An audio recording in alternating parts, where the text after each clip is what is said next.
Like, trust me, I've already had an eyebrow lift. Um, I've had my nose done. I've had liposuction. I've had fillers here, then I've had them dissolved. I've had Botox. I've had my lips like filled in. I've had them dissolved. Um, so trust me, like after all of those procedures and I still want to get more work done, it's like I'm very, very, very careful. There are people that have gotten the work that I've gotten done, but they don't go to the right doctors, that they end up with like a very abnormal face. You know, they're going to like Mexico, they're going to like Miami where they don't even have insurance, or they don't have like some sort of like, not like the patient, but I think it's in Florida, like they don't have malpractice insurance. I rather pay more for my procedure. Um, During the pandemic, I probably went through multiple sessions. So I had a lot of filler, and then I probably paid $3,000 to get it dissolved.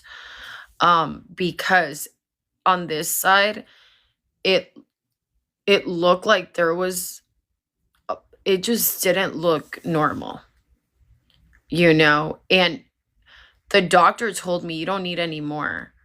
But I just became so obsessed just to end up paying $3,000 to get it dissolved. So I'm very careful. I've learned my lesson. I'm traumatized. So yeah, we'll be A1.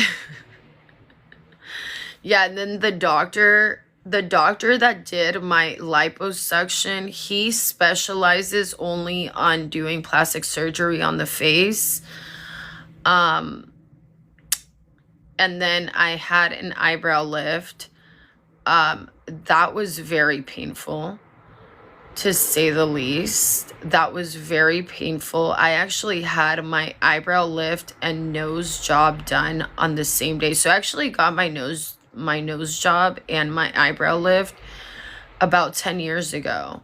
So it was a long time ago. If I could go back in time, what I would have done is get the nose job first, see how that looks, and then get that. I would never recommend anybody to get two procedures done at once, because you need to see how one procedure looks, and then based on that, like, you see how the other one looks.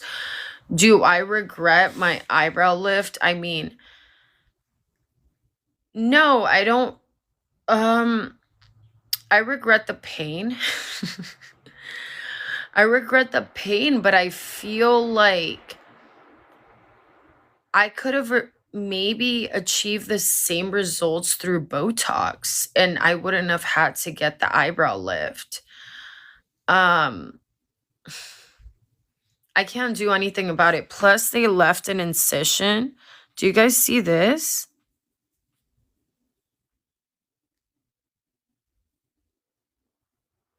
There's like an incision, and that's never gonna go away unless I had a hair restoration. Um, so if I could, I mean, it was 10 years ago. So if I could go back in time, what I would do different is just do one procedure one procedure at a time, and then see how I feel about that. Let that marinate, let that sit with me. Let me process the fact that I got my nose done, and then go from there. Um I would never recommend for anybody to do two procedures. I thought, "Oh, I'm just going to get it done and over with." Hi, how are you? Let me see. Oh, stop doing. Oh, for my body, I don't have anything done. I don't have like my boobs done. I've just done stuff to my face, but not to, I've done Morpheus 8, like skin stuff, like, my body, I've never done anything. Although I want to get some like liposuction, like around this part, and I want to get my boobs done. The only reason why I've been pushing my boobs back is because I don't know if I want to have like kids or not. And I have this whole thing that like I know other women do it. They have kids and they breastfeed and they have like a, like an implant, but I don't know. I I wouldn't mind like feeding my child organically. I just feel some type of way of like having the milk go through like a silicone implant or whatever, a gummy or whatever's like the best option.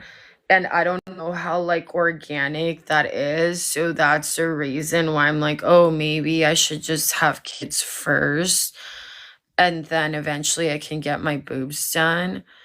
I don't know. I just my mother when she fed me growing up, like the milk never went through like an implant. It like came from her like breast tissue and I feel like that's like more kosher.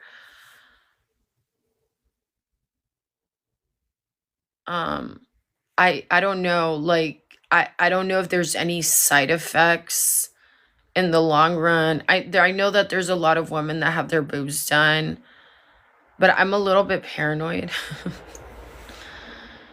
It's like I just don't I feel like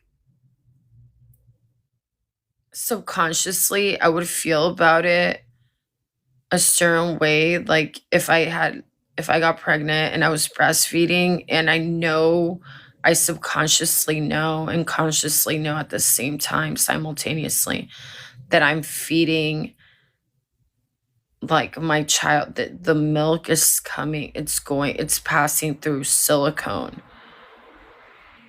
so they're technically having like silicone infused milk. And that makes me feel a little bit like weirded out. Like it makes me feel nervous. There's probably not any true side effects, but yeah, tainted I don't know. But anyway, I'm going to get going. I have to go. I have to be up at like I have to get ready for bed. I have a long day ahead of me. I have to take off my makeup. I have to do all of that. I'll be back here. I'm gonna be off by like 7 p.m. So I'll be back on here like in 13 hours, 14 hours. Um, yeah, I'll be back on here around like 8 p.m. Eastern time, which would be like 5 p.m. West Coast time. Yeah, I'll be back. Oh, and I will tell you guys in 14 hours what happened in chapter 2. Because I have to be at work by 12 and who knows who I'm going to meet? Who knows who I'm going to fall in love with? Maybe I'll meet another Middle Eastern man. Definitely not. I'm not going to be with the Russians, unfortunately. I like working at the Russian club. That's more, they need to call me back because honestly, the manager's mad at me, but he needs to get over it. I was tired. But anyway, okay, I'll be back. I love you guys. Hopefully you guys did not take anything that I said personal. We all have that would be like me taking it personal because a guy from Texas that's a cowboy likes a girl that's like blonde with blue eyes and blonde hair. People have a type. That's fine. People from the South, it's fine. But oh, you fell asleep and missed everything? Oh, it's okay, Selena. I'll be back in 14 hours. I was just saying.